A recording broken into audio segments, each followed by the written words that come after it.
Gusto ka dyan? Yung mga tita po namin. Nagtaka nga po kami. Bakit? Nagtaka pa nga po kami ngayon kasi lahat po ng side ng papa niya naglalabasan ngayon. What? Ayan mga kalingap, marahay na aga sa Indogabos. Ayan, Teresa Bisaya pero Bicolana, taas no, taga-dait ako. Ayan, gusto ko lang pagtuunan pansin tong or gusto ko lang i-flex itong sinabi nila Joy ni nanay na may mga nagparamdam daw, di ba? May mga natutulog na nagising. Pero bago yan, gusto ko munang pasalamatan Kuya Bal Santos Matubang, Kalingap Rab at ang buong team ng Kalingap. At syempre ang aking reactor lang sa Kalam. Ayan. Gusto ko lang anuhan to kasi sa realidad, di ba? Marami talagang nangyayaring ganyan. Hindi lang kina Joy, yung biglang pag may nabago sa buhay mo, biglang may magpaparamdam. Biglang nagigising yung mga tulog. Di ba? Sa mundo natin, maraming ganon. Hindi naman lahat, pero marami talagang ganyan na kung sino pa yung mga inaasahan natin, kung sino pa yung mga inaasahan nyo, sila patuloy yung walang nagagawa or walang ginagawa talaga. Tapos kung sino pa yung mga hindi nyo inaasahan, yun patuloy yung mas nakakatulong at may nagagawa para sa buhay natin. Katulad na lang kina Joy, kina Kalingap Rab, di ba? Hindi nila yung kaano-ano, hindi nila kilala, pero biglang dumating sa buhay nila na nagpa-boom, na nagpabago sa buhay nila. Pero yung mga inaasahan nila na kahit sa maliit na halaga lang, maliit na bagay na effort, wala silang napala. Diba? Ganon talaga ang realidad ng buhay. Alam nyo ba, sa mundong ito, kung anong tingin sa'yo ng tao, naka-level doon. Kung medyo mababa ka, mahirap ka, doon ka lang din ile-level. Pero kung medyo high ka at meron ka, doon ka din ile-level.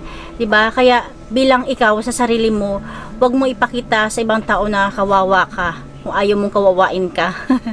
Minsan, yung taong magbibigay, nile-level din doon. Diba?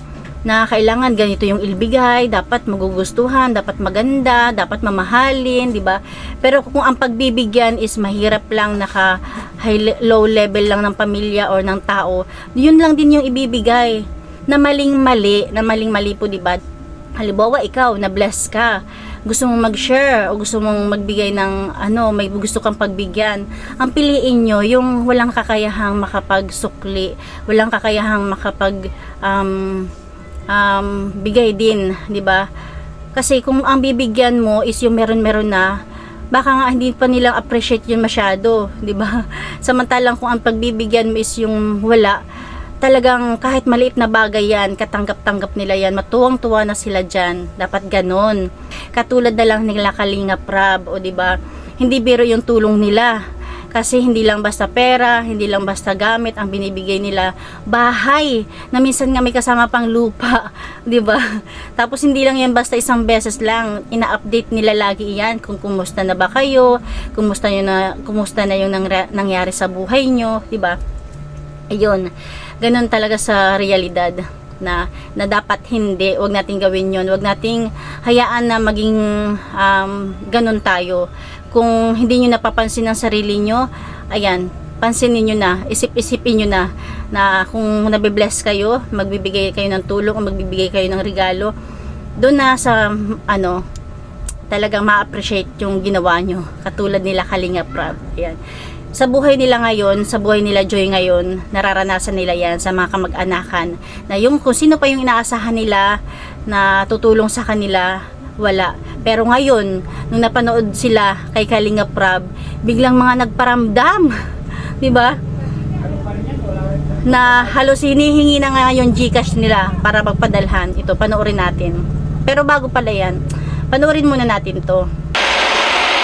Sanay ka naman na Joy sa ganitong sistema? Sanay ka na rin? Opo, nasasanay na. Nasanay na rin sa ganito pag naulan. Diba ko dito kay Joy, kailanman di niya to kinahiya, itong bahay nyo, si mama niya. Ano Joy?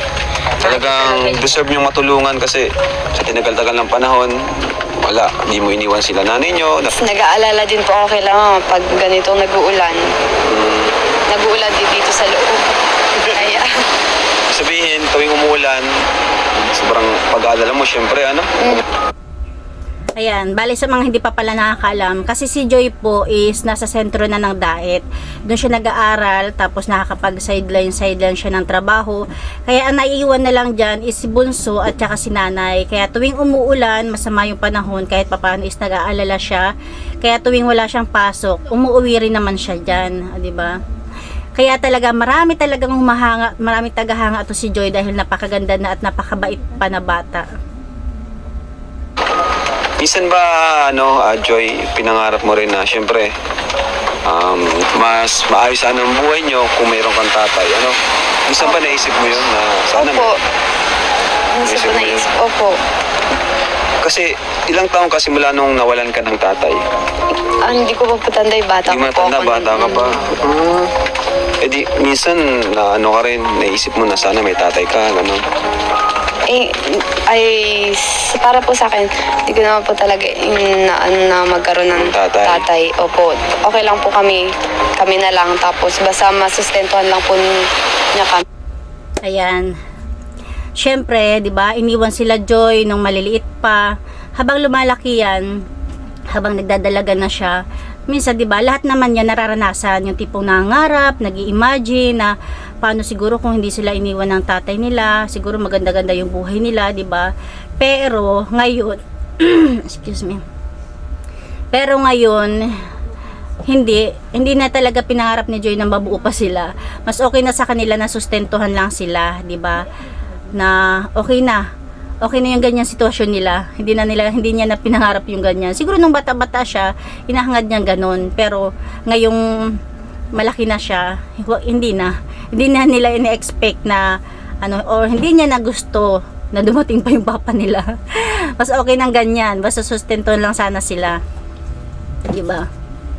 Ni nanay mo. Oo. Ni nanay. Nung tatay mo. Opo, Kasi nga naman 'di ba, lumaki na sila ng halos ganyan, dalaga na siya, pero hindi sila wala silang napala doon sa papa nila. Kaya bakit para saan pa? Pag nasustent, buhay pa ba yun? Buhay pa? Buhay pa, hindi nagsusustento. Nasaan siya? Nasa Maynila po. Pupunta namin? Si ayaw ni Joy. Ay, Joy, di napapanood niya yun. Nakukusap mo ba siya? Hindi Nakausap? po. Hindi Hindi po kami. Baka napanood na niya yun. 10 million ba naman ang nanood? Baka nag-contact na sa'yo, Joy. Gusto ka dyan? Yung mga tita po namin. Nagtaka nga po kami. Bakit? Nagtaka nga po kami ngayon kasi lahat po ng side ng papa niya naglalabasan ngayon. Ay, siya? Nagbibideo call sa kanya. Pero yung tatay mismo, wala. May Hindi po. nangingi na sa kanya din ng Gcash na pinsan niya, papadalhan daw. Oh. Ayan, 'di ba? Malamang yung tatay nila napapanood na rin sila, tapos baka inuutos-utusan na lang yung mga kamag-anak. Baka yung mga kamag-anak na lang yung pinapakontak sa nila, 'di ba?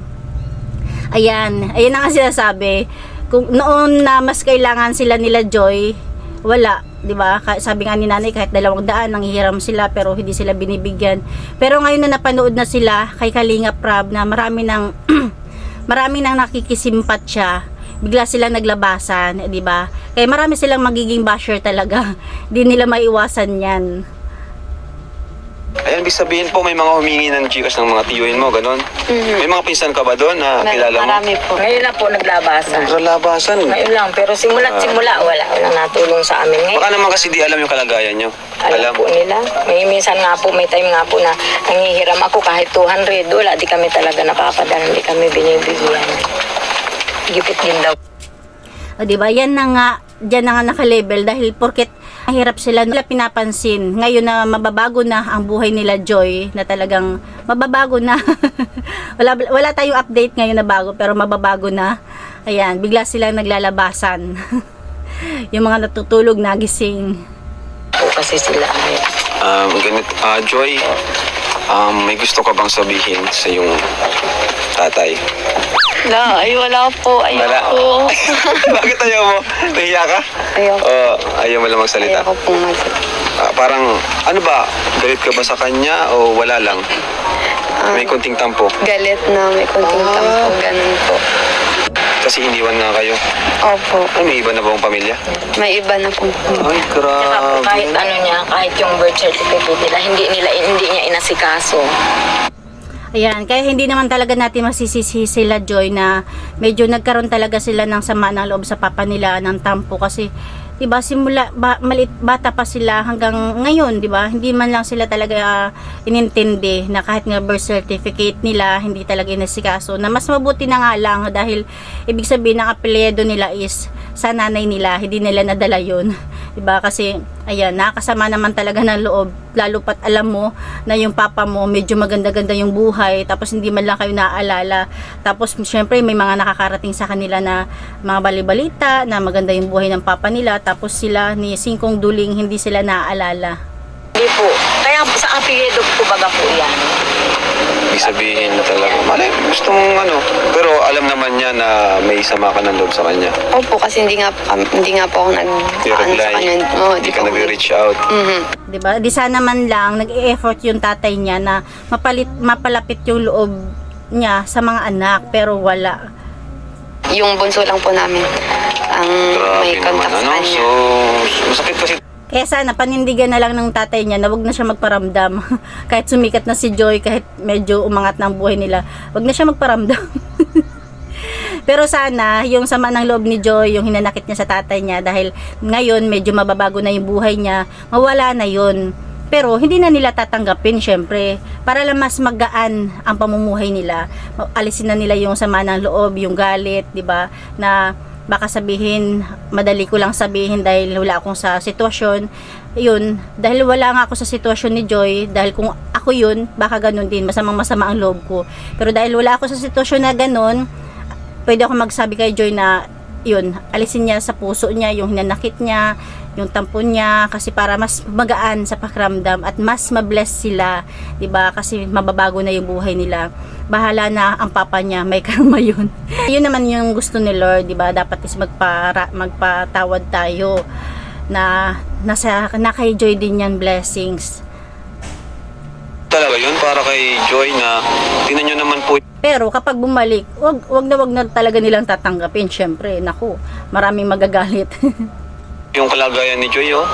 Opo, tapos siya maayos po ang ano doon. Ayos. O, di ba?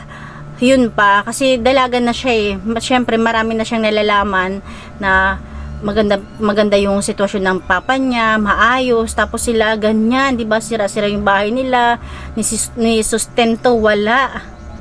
Maayos daw po ang lagay doon, sabi ng tita namin. Grabe, nakakapagtampo talaga yun. Kasi wala man lang pagsustento, no? Kahit sana allowance lang ni Joy, no? Kapag aral. Pero, anyway, Ayan, siguro hanggang dyan na lang muna. Hanggang dyan na lang yung ating ma-share kasi nag-focus lang naman tayo doon sa mga natutulog na nagising. Mga hindi nagpaparamdam, na biglang nagparamdam, di ba? Sa buhay talaga natin, hindi maiwasan yan. Kaya, ang magagawa na lang natin is, baguhin natin yung buhay natin para hindi tayo down ng ibang tao, di ba?